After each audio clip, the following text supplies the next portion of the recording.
Welcome to the Brain People Podcast, a show where four mental health experts team up to bring you practical tools for overcoming mental health challenges. The Brain People don't replace your doctor or therapist, but we will give you some extra tools to help you on your journey. So join us as we fight mental illness, one episode at a time. Welcome to the Brain People Podcast. We're doing another episode for you, and I'm Amanda Anguish, and I'm a licensed marriage and family therapist, and I'm here with my co-host. Hi, everyone. My name is Dr. Katie Cruz. I'm a licensed clinical psychologist. And today we're going to talk about something that we've actually talked about before. I think it was us that talked about it too. But we're going to talk about DBT, and we've already done an overview in a previous podcast, but today we're going to review a little bit just to catch you up if you haven't watched that one yet, but definitely go back and watch that one as well. But Katie, do you want to share a little bit about or review with us a little bit about DBT so we're all on page? Yes. So DBT, dialectical behavioral therapy, is another common and popular therapy these days. And not going into all the specifics, but basically DBT took in a lot of different skills of other therapies to create kind of a one toolbox with a lot of different tools. And it has four main modules. So four main sections. And within these sections are a lot of skills as well. And one of those modules we'll cover today or introduce today. But the four include mindfulness, distress tolerance, emotion regulation, and interpersonal effectiveness skills. So I talked to you before this, and we're going to talk about distress tolerance today. Yes. So why don't you tell us a little bit about that? Like, just give us an overview even of what that module is. Yeah, so distress tolerance, some people can start putting that together, tolerance of distress, is basically the main objective of that section is how to tolerate and survive crises. And, huge emphasis on survive. This is not to make your life worth living and better and to thrive. It's really like, how do I not make things worse?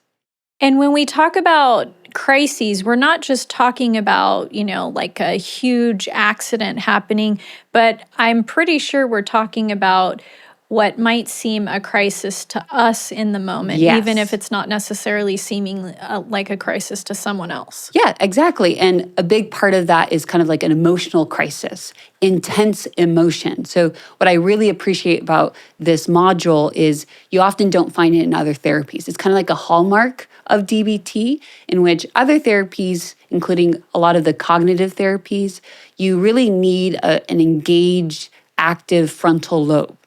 But when you're in intense situations, experiencing intense emotions, we know that your frontal lobe is not engaged and that your emotional centers override your ability to think clearly. So then people feel stuck in therapy. And that's one of the complaints of CBT is like, how can I even reframe my thoughts if I'm highly activated, I'm triggered, I'm highly emotional, I'm angry, I'm having a panic attack, whatever it may be. And so this section specifically talks about surviving and tolerating highly intense emotions, crisis situations, and again, to not make things worse. So if you think about like anger, I remember I was talking about this in group because I lead out the DBT group here. And someone was like, oh, an example of that would be healthy communication. Do we cover that in this section? And I'm like, no, that's thriving. Mm-hmm. Surviving would be if I'm about to have an explosion, instead of saying terrible things that will hurt the person or doing something, throwing, hitting. Distress tolerance would teach us how not to make things worse, how maybe to not say that thing, or how to calm myself down quickly enough to disengage. So it's not making your life better of like trying to really control all of your emotions. It's just trying to tolerate it enough to calm down to then use other skills later on. So it sounds like this is for people who have probably gotten themselves into really bad situations, maybe in the way that they've responded to their quote unquote crisis. And maybe that's happened multiple times. It could be in a work situation. It could be with relatives or family. It could be in any kind of situation. They're the type of person, or the person who can utilize this especially, is somebody who maybe has made things worse in the past and they don't want to make things worse, even just starting there. And I like that spectrum that you provided, because for our listeners, you might be anywhere on that spectrum. It might be a one-time situation. There have been times where I've gotten anxious or upset where I can utilize these skills, to the far end of the other side of the spectrum in which you're having this daily. So think about people with chronic anger issues, people with chronic intense anxiety, panic attacks, PTSD triggers. And especially within DBT, we talk about chronic emotional dysregulation. But even if our listeners are listening and they say, I don't deal with chronic issues with my emotions, you can still apply these skills in moments where it may be just intense for you, however often it happens. It sounds like, because we know that DBT is a form of CBT, and so it's almost as though, well, I got to take care of like the catastrophe situation before I can even do the other skills of changing the way I think about them. Mm-hmm. Yeah, and so it complements really well, but especially when you're in that moment, you just don't know what to do. It's kind of when people talk about being angry, they see the color red. Yeah. There's like a blackout experience in our brain. And so what do I do then? And some people feel very hopeless because those are big, big emotions. And then just kind of a side note, some of these things can also apply to kids with big emotions too, who often have a lot of meltdowns and crises. Kids of all ages. Yes. Yeah. So sometimes people who experience these big emotions, maybe they've been through certain things in the past that create this state that they go through when things are happening now. So maybe you can share with us a little bit, what are some of the things that might contribute to us having a distress state when things are happening? Yeah. So as you mentioned, it can be past experiences. A classic example of that would be trauma.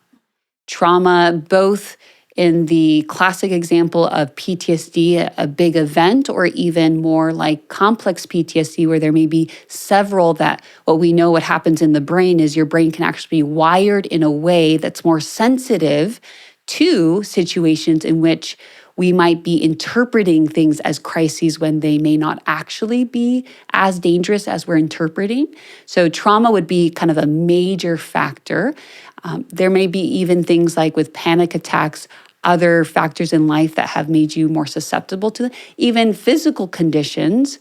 Some people get confused between their heart rate going up and because of a physiological concern, but then they start developing those cognitions that might tell them, oh, this is a panic attack, I'm going to die. There can be just life situations like a car accident where maybe you're healing from it, but you're still scared, and that's completely normal. So there could be a host of different things. Most of it is trauma related.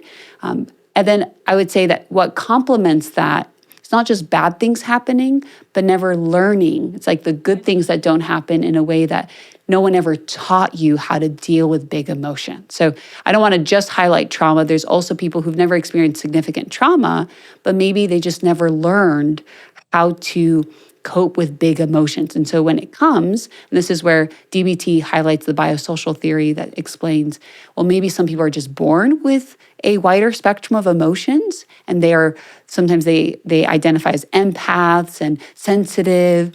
But if you never learn how to deal with them, then they become bigger, not because of how big they actually just are, but because you don't effectively regulate them.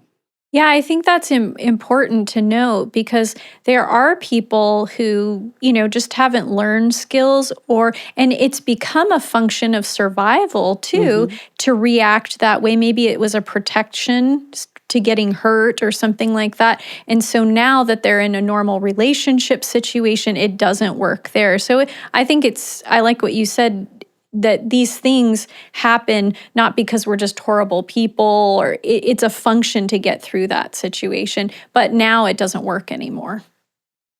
So maybe you could tell us a little bit about what happens in the brain that causes this reaction or that sort of thing. Yeah, and I'm glad that we're going to talk about it because sometimes we just immediately jump to skills, but it's really helpful to know the reason behind the skills. And I know many times people just jump to the skills and it's helpful, but there's a little bit more motivation when you see it's specifically designed for a purpose. And also part of what we're going to talk about is when we have really big emotions, we hate those emotions, we try to avoid it.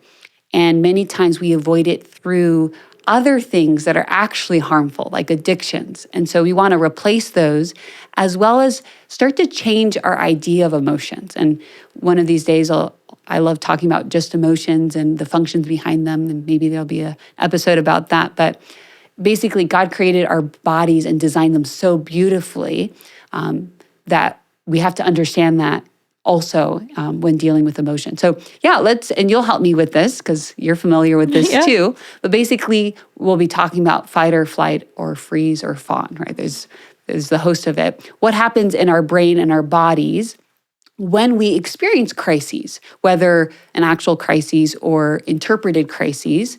And I like to, when I walk through this with patients, I basically do head to toe, right? It's the easiest to kind of walk through the body. So with the brain, right, we know that in the limbic system, right, whatever happens, whatever the interpretation may be, our amygdala, and this is a overly simplistic version of all That's good for some of us, though. Yes. There's so many details to this, but basically amygdala, send some messages to the hypothalamus, which is like the command center, which then commands the rest of the body, right? Starts to send out mind-body connection. Yes. And so one of the main things many people are familiar with is it releases adrenaline in our bodies.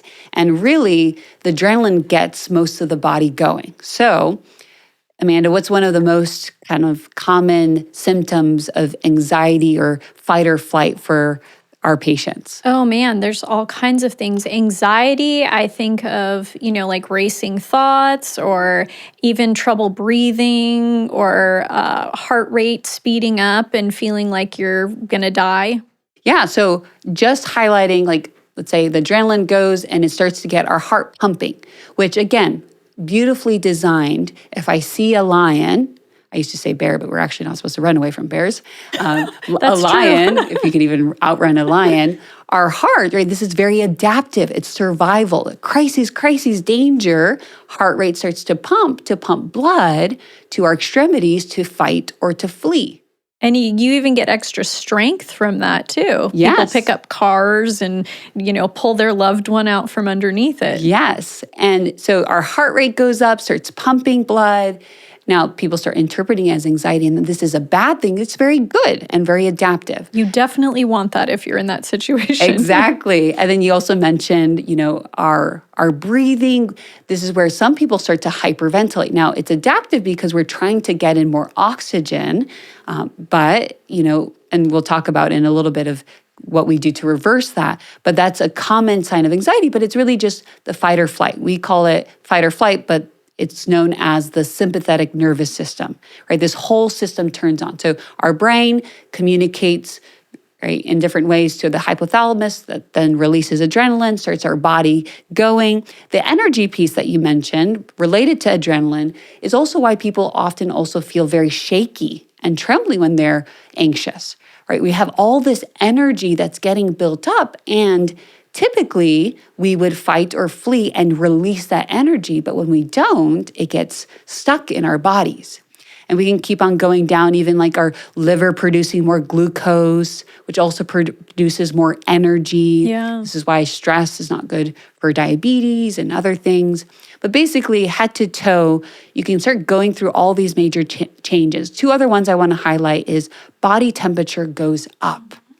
This is why people often feel very hot when they're anxious or even when they're angry. You can see it in the face. The flushing happens. Yes, yes. And then another one is muscle tension, right? We brace for danger, right? If we're about to get hit in a car, we naturally tense our bodies. And then you've probably seen this time and time again, people in session, when they start to talk about something, they start to stiffen or their shoulders start to, tense more. And so we see all these changes in our body, which is, again, super adaptive, all have different functions, our pupils dilating, all these wonderful things to prepare us for danger. And then typically what we would do is we would utilize all that energy, all the things that are happening in our bodies. And after we use it, we go back to baseline. Now the parasympathetic nervous system, the rest and digest turns on. But when we have crises, we're not taking any action. So it gets stuck in our bodies. And then this is where we can talk about some skills that then help kind of reverse that process. And one thing I've noticed with my clients too that experience all of what you've just said is, you said it's adaptive. So we use it, but it was never meant to be used as often as we're doing it. So what winds up happening after is not just going back to a baseline, but then feeling completely depleted, loss of energy, no desire to do anything else because it becomes, it's like taxing. It's passive stress. I'm not doing anything with my stress. It's just building up and building up and building up. And then I become exhausted and non-functioning. Yeah, and that's why we talk about acute stress being helpful and adaptive versus chronic stress. If our body's doing that constantly, it really does wear and tear at our body. Yeah, I wonder, we could talk more about all the other things that come out of it too bodily. So I think it's really beneficial that we learn that this is something that the body does appropriately, but then when it becomes a pattern, then we want to learn skills and everything to help us overcome these things so we don't keep going into that pattern. So speaking of which, then maybe we should start talking about some of those skills to take ourselves from that fight or flight to a more healthy place. Yeah. So one of the best DBT skills, and really a skill that I think everyone who struggles with their emotions should be implementing in their life. And it's really skills. It's a package, and we were just talking about DBT has a lot of acronyms, and that's TIP, TIPP. So we'll walk through it, and basically what I want to highlight is how each part of this acronym targets a particular symptom of the fight or flight experience and then reverses it in order to turn off the fight or flight and turn on the rest and digest. So the first one is tipping the temperature, tipping the temperature. This one's a very easy one. And what's amazing to see, it's actually becoming more popular. I've seen a lot on Reels. So it's becoming more just known to the general public that, again, a big part of fight or flight is our temperature rising, our body temperature because of the blood pumping and so forth. And so a way to tell our brain and our body you're safe is by changing the temperature. If our temperature is going up, we need to bring it down. And the best way to do that is through the face. And so there's this known phenomenon called the diver's response or the diver's reflex that when we hold our breath and plunge into cold water, it resets our system. So it dramatically and quickly drops our heart rate, resets kind of our breathing too, reduces blood pressure. That's another symptom of fight or flight. And it's a quick response. And so we can mimic this. We don't all have to become divers. We don't have to, get our diver's license and everything. But we can get a bowl of ice cold water, hold our breath, and then plunge our face into cold water. And it does a very similar thing of resetting our heart rate. And so it targets our heart rate, our temperature, our breathing patterns, and has a really quick response. Now, if you don't have maybe an ice cold, bowl of water, you can do ice cubes in your hands. I tell people to be careful with that. Some people do use it as a self-harm strategy where it starts to cause that ice burn. So don't be careful of that. You could do a cold pack to your face. We could go on a tangent talking about cold showers and just ending your showers with that, because it also increases dopamine, strengthens your immune system, and all other things. And it's good for your face to close the pores Yes, and everything. that's true. Yeah, so there's another side benefit. But I've seen it where people have taken a bowl, filled it half with water, put it in the freezer and Yes. kept it there, and then just when it's time to do it, then they fill it a little bit extra. And you don't have to put your whole head in it. Even just your face up to this point will definitely help. So it's not like you have to make a full day out of this because you have to redo your hair and dry off and they say, especially if you get this section here right below your eyes and above your cheekbones, there's blood vessels here that are especially important. Yeah. But yeah, it's a quick thing and that people can do to quickly change your body chemistry, which I love, because sometimes in therapy, we talk a lot about theoretical, kind of more abstract type of skills, but this is a very concrete, scientific, biological skill. Absolutely. So that's the T, changing the temperature. So what's the I? Intense exercise. Now, remember, this is for crises, so it's not like we're recommending intense exercise every day. They've done research on marathon runners and other things. It's not healthy. But in crises, think about what it mimics, right? Instead of, if we're not running away from the line, which is intense exercise, I'm sure, we need to be mimicking that. So all the pent up energy that we have, the adrenaline, the cortisol, all that needs to be used up. And if we're not, again, it's getting stuck in our bodies. So intense exercise targets the adrenaline and cortisol. It targets the heart rate. It targets the breathing patterns, the muscle tension. Really one of the most effective because it just targets so much. Increases blood circulation. But one thing that's really interesting, similar to the cold temperature as well, is it stresses our body out more. But it's a way that mimics, again, what we're supposed to be doing, stresses it out in order to come back to baseline. And that's why you feel so euphoric, including the endorphins, endogenous morphine for our body, really, afterwards. And so about 20 minutes of intense exercise doesn't have to be, can be sprinting, speed walking, jumping jacks, whatever it may be.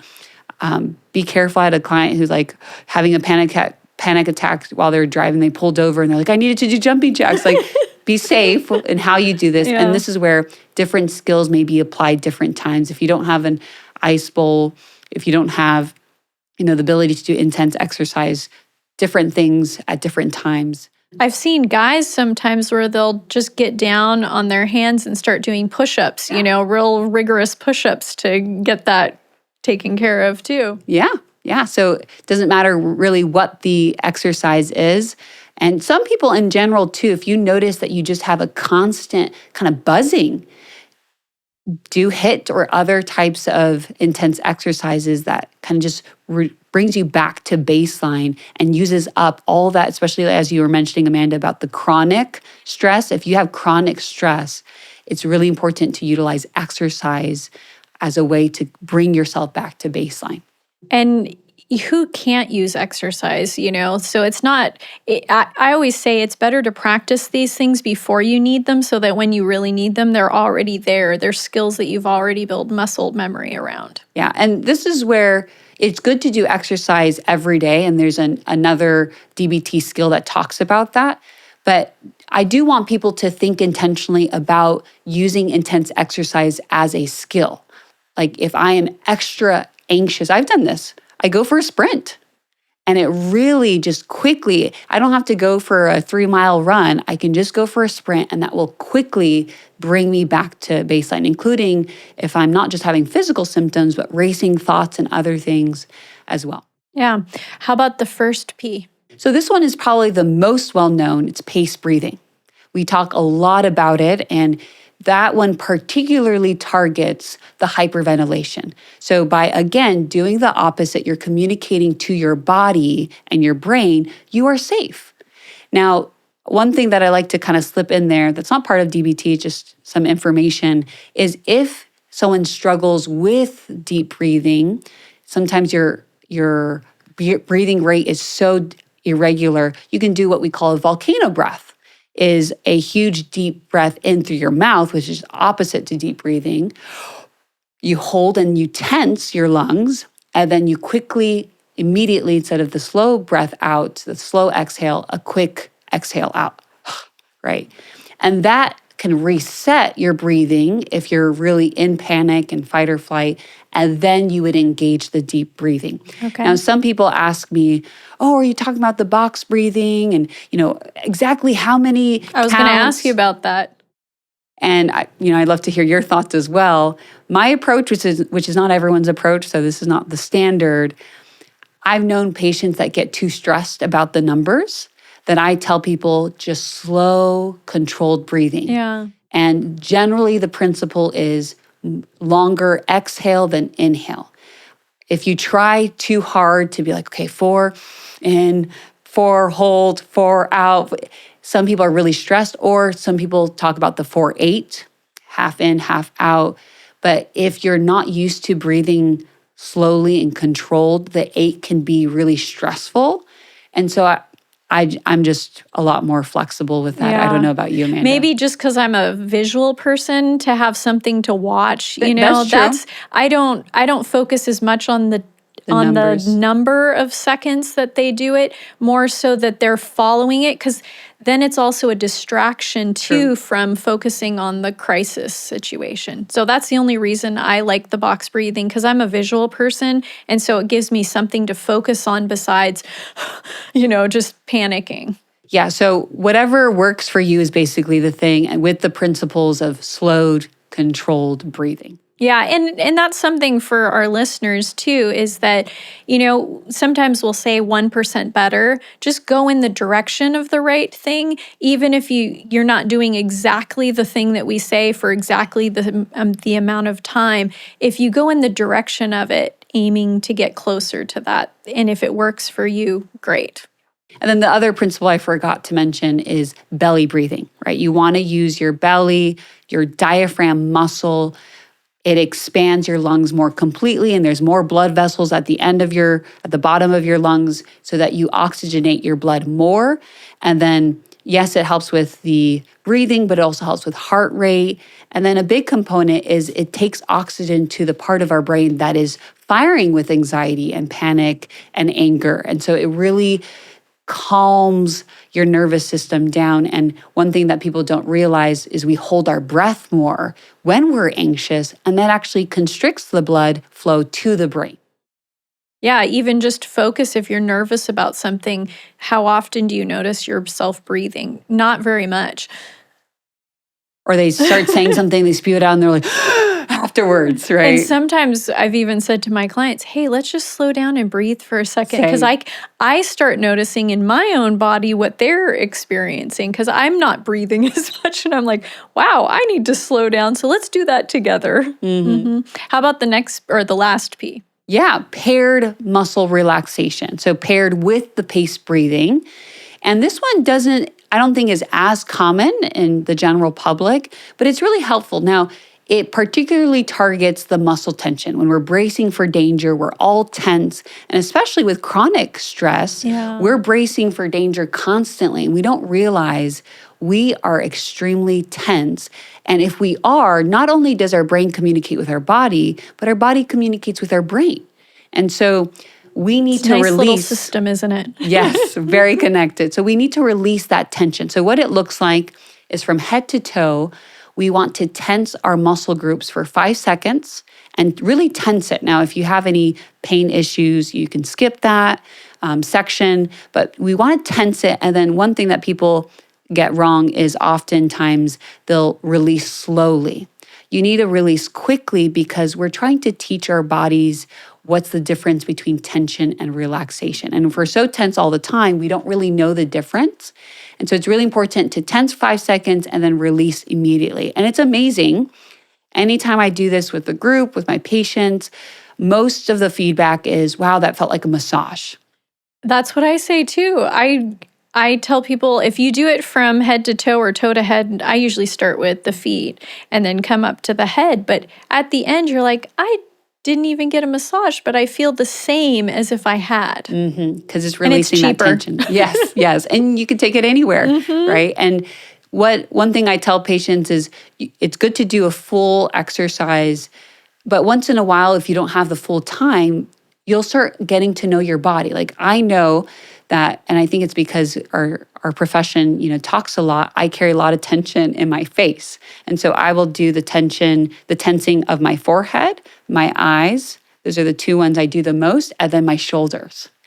And so then I can target it really quickly in my office of like, wow, that patient really made me stressed. Like I need to do this, as well as it's not mentioned in DBT, but stretching. It's kind of the same idea. If you stretch daily, it helps with the muscle tension, especially if it's something that happens more chronically. But it's a really great unused, untapped into skill that we can implement daily, yes, but especially when we notice that we are in crises or experiencing those intense emotions. Yeah, I like to, and I want to reinforce this, that you do the muscle with the breathing, because sometimes when you're tensing the muscle, it's so easy to stop breathing too. And sometimes when I teach muscle relaxation, it's where you tense it and then relax it afterwards, is that I see the person holding their breath the whole time where they're tensing, because you're putting a lot of effort into holding that tension, but you want to breathe through it too. And so just reinforcing the breathe while you do the muscle tension. Yes, please do. Breathe all the time. It's good for you. Yes. Is there anything else that you wanted to add? Any other skills or anything that you wanted to cover? Or no, I will continue to cover different skills, and maybe takes a couple of years to go through all the DBT skills. It's a lot. I do know there are a lot of acronyms. We've joked about this because there's almost enough acronyms that you're going to forget what words aren't an acronym for something. Because yes, there are so many, but they are really helpful, even if you just take a toolbox of a few of them that work really well for you. And not everybody's going to remember all of them, but I know you'll share some of your favorites probably, or the ones that a lot of your patients like as well. Yes, but just to summarize, I just want to say, like, again, our bodies are wonderfully made and created in a way that instead of hating it and being like, oh, I hate that I get anxious, I hate that I have panic attacks, I hate that I get angry. Instead, we want to befriend our bodies, recognize like, okay, just because it's, this alarm system is going off all the time, it's kind of, I use this analogy with fire alarms. If it's beeping all the time, you don't get rid of the fire alarm. It's good. It's adaptive. You want to know when there are fires. It's just you need to recalibrate it. And so there will be other episodes on how to calibrate from the mind perspective, thoughts, reframing. But at least at this stage, when your alarm system's going off, when your fight or flight sympathetic nervous system is alarmed, treat it with kindness. Realize, okay, I'm experiencing these symptoms. How can I respond now with TIP? And I think it's important too that we recognize that, our bodies are trying to tell us something. It's not that we should hate it. It's trying to tell us something, and we get the benefit of learning more about ourselves through this process, even as frustrating or painful as it might be at first. The victory comes after you get to know it better, and then you can utilize the things that you've learned to help it and help you, because that's a part of you. So thank you so much for sharing this with us, and I'm excited to hear all of the other things that are going to come as we go through these different DBT principles and modules, and also skills that go with the modules. So thank you, Katie. Yeah. Thanks for listening. If you enjoyed today's episode, please like and subscribe. Your engagement will help us reach more people who need encouragement.